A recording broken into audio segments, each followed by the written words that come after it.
Sono Giuseppe Aquila, amministratore delegato di Elmo e Montegrappa, azienda storica italiana produttrice di strumenti da scrittura di lusso. Montegrappa nasce a Bassano del Grappa nel 1912 ed è la prima fabbrica di penne stilografiche in Italia. È una anche delle più antiche a livello mondiale e certamente oggi la più prestigiosa. L'avventura della mia famiglia nell'ambito di Montegrappa nasce nel 1938, quando mio nonno Leopoldo Tullio Aquila incontra Alessandro Marzotto, che era uno dei fondatori storici dell'azienda Montegrappa, e gli chiede di produrre per suo conto una collezione di penne stilografiche.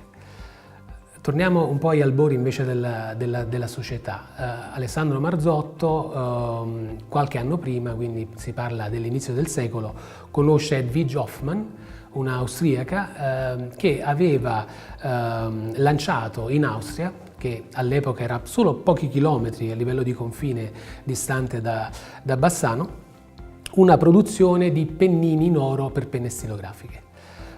In Italia non c'era ancora nessuna azienda che producesse penne e quindi insieme fondano la prima azienda di penne stilografiche in Italia. Mio nonno nel 1938 contatta Alessandro Marzotto e gli chiede di produrre una linea, una collezione con il proprio nome.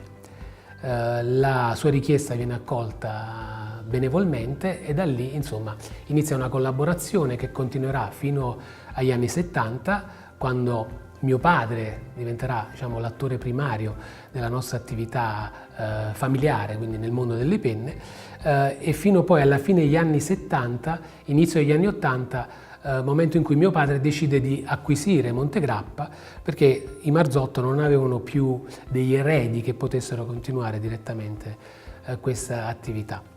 Io arrivo ovviamente più tardi per motivi di età, esattamente nel 92 mi trasferisco a Bassano del Grappa con la mia famiglia e ricopro un ruolo inizialmente che era quello dello sviluppo dei mercati esteri. Da lì, per soddisfare le richieste dei mercati esteri, la gamma di prodotti stesso dell'azienda cambia in maniera importante, viene presa la decisione di rivolgersi a un mercato di lusso.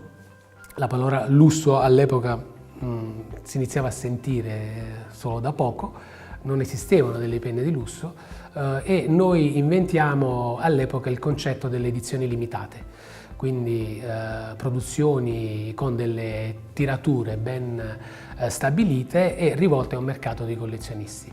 Quindi quello rappresenta un punto importantissimo di svolta nella storia dell'azienda, che quindi cambia completamente un po' la sua pelle e si rivolge a un mercato appunto di lusso.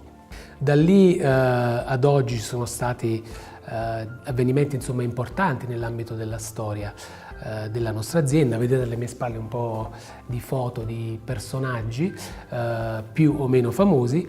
L'azienda nel corso dei secoli ha sviluppato dei prodotti, ha avuto la fortuna di poter sviluppare delle collezioni esclusive o delle penne esclusive per personaggi molto importanti, quindi uomini di governo, politici, papi, attori, attrici, atleti, musicisti, quindi possiamo annoverare nel nostro carnet insomma di celebrity centinaia e centinaia di personaggi.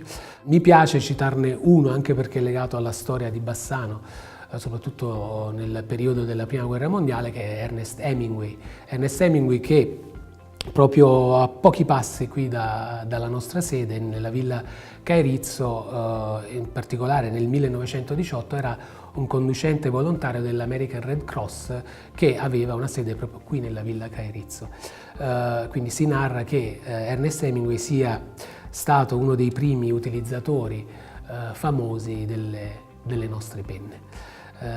La penna era all'epoca uno strumento equivalente e comparabile a quello che è un mobile phone, quindi un telefono cellulare di oggi, perché era un mezzo di comunicazione. Oggi anche il ruolo della penna è cambiato, sì, viene utilizzata per le firme importanti, ma è anche uno status symbol, è un accessorio di lusso. All'epoca invece era esclusivamente un oggetto di comunicazione. anche questo è stato vissuto nel corso di più di 100 anni di storia.